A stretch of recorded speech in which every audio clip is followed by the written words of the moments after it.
লন্ডনে হাইকমিশনার আবেদা না জবেদা, শেখ হাসিনার পাঁচাটা দালাল এখন ইউনূসকে খুশি করার জন্য বাংলাদেশের দূতাবাসের মাধ্যমে 3 কোটি টাকা ব্যয়ে 4 কোটি টাকা ব্যয়ে হোটেলে বিলাসী 4 দিনের রাষ্ট্রীয় ভোগ সফর, নাম দিয়েছেন এটা ভোগ সফর। সেই ভোগ সফরে দেশের মানুষের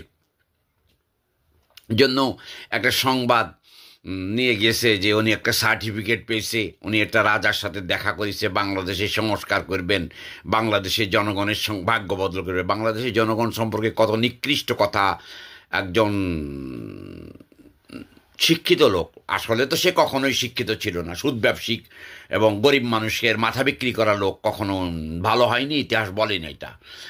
যাই হোক, এ প্রসঙ্গে পরে বলবো। ডক্টর ইউনূস সম্পর্কে, মানে ডাক্তার ইউনূস সম্পর্কে পরে বলা যাবে।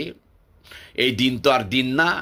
এই রাষ্ট্রের চেয়ারে বসার পর যা যা করিছে, যা যা করলো, যা যা করছে, তার খেসারত দেওয়া লাগবে না? এত সহজ?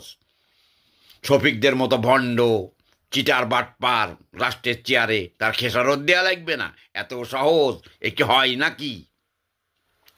প্রশ্নটা হলো যে, এখন একটা কথা বলে রাখি, নির্বাচন না দিলে কি হবে, দিলে কি হবে, এটা নিয়ে আসলে মানুষের খুব বেশি মাথা ব্যথা নেই, মানুষ খুব বেশি চিন্তিত না।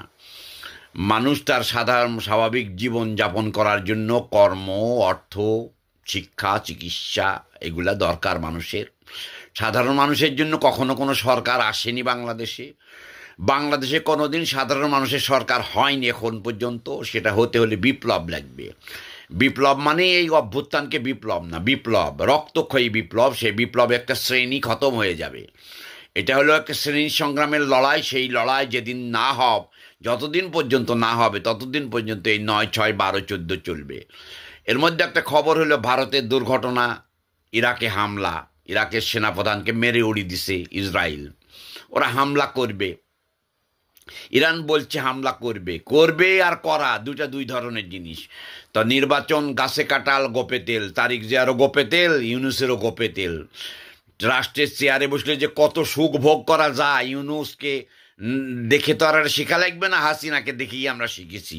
সুখ আর সুখ, ওটা লুণ্ঠনের ভাণ্ডার। রাষ্ট্র মানে লুণ্ঠনের ভাণ্ডার, কোনো হিসাব নেই, কোনো দায় নেই, দেনা নেই, কাউকে বলা লাগবে না কিচ্ছু। যা খুশি তাই করব, যেমন খুশি তেমন সাজো। তবু সেখানে একটা ব্যারিয়ার থাকে। ডক্টর ইউনূসদের ব্যারিয়ার নেই। রাজাকে দেখায় জনগণ দমাতে চাই। আরে ব্রিটিশ রাজার কি কোনো ক্ষমতা আছে? আর কি কিছু আছে?